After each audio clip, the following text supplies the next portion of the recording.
There are spices in your kitchen, spices you probably use every day, that were once forbidden. Not because they were poisonous, not because they were expensive, but because they were believed to be too powerful. Garlic, nutmeg, saffron, basil. These weren't just ingredients, they were spiritual tools.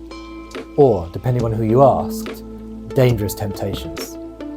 Some were banned because they could alter the mind. Others because they could awaken something deeper. But what if I told you some were even feared for their connection to witchcraft, demonic forces, and secret knowledge? Let's uncover the spices that were too powerful for the world's most sacred traditions. And altogether, they show us something fascinating.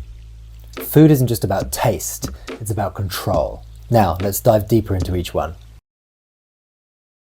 Let's start with something simple. Garlic and onions. Seems harmless, right? Wrong. In many Vedic and Buddhist traditions, monks and priests were forbidden from eating them. Why? Because they were believed to disrupt spiritual energy. Think about it. When you eat garlic, what happens? It heats up your body. It sharpens your senses.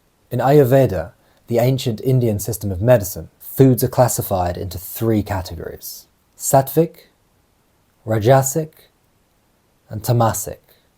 Garlic and onions, they're rajasic and tamasic. That means they stir up desire, aggression, and distraction.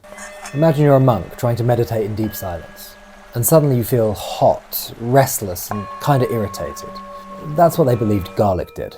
It pulled people down to an animal level. Even today, strict Brahmin and Jain communities completely avoid garlic and onions because of this belief. But here's the paradox. Garlic was also seen as a protector. In medieval Europe, garlic was used to ward off demons and disease. Soldiers carried it into battle. So while monks saw it as a distraction, soldiers saw it as a weapon. How does that make sense?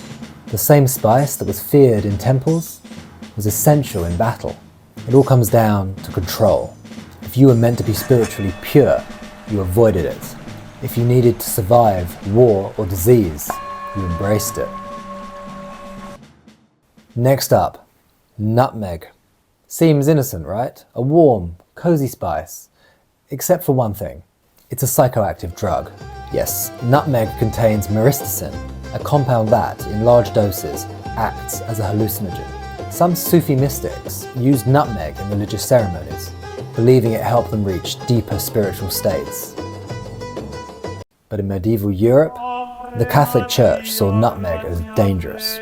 They believed excessive use could lead to false enlightenment, and in some extreme cases, nutmeg was thought to open the mind to demonic influence. And here's the thing, it wasn't just paranoia. People actually overdosed on nutmeg. Even today, prisons ban nutmeg because inmates have figured out they can use it to get high. So, a spice that was once part of sacred rituals became forbidden.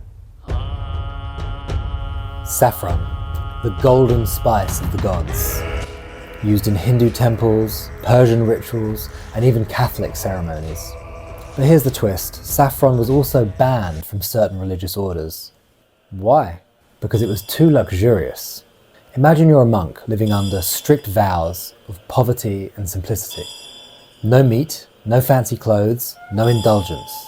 And then someone sprinkles saffron on your food, one of the most expensive spices in history. It was seen as too tempting, too indulgent, and some monastic orders strictly forbade it. But at the same time, saffron was so sacred that it was used in anointing oils, religious offerings, and even to dye Buddhist monks' robes. So saffron walked a fine line, holy enough for rituals, but too tempting for daily life. Now, let's talk about basil, a herb with a strange dual identity. In Hinduism, tulsi, holy basil, is sacred.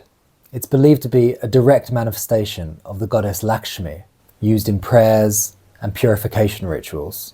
But in medieval Christian Europe, basil had a sinister reputation. Some priests believed basil was associated with witchcraft and dark magic. They even said basil grew best when it was planted with curses. Think about that. One culture sees it as divine, the other sees it as a tool of witches. So, why were spices banned? Because they weren't just flavours. They were mind-altering, energy-shifting, culturally powerful substances. Some were feared, some were suppressed, and some were hidden in plain sight. What do you think? Should these spices have been banned? And what other foods do you think have hidden power?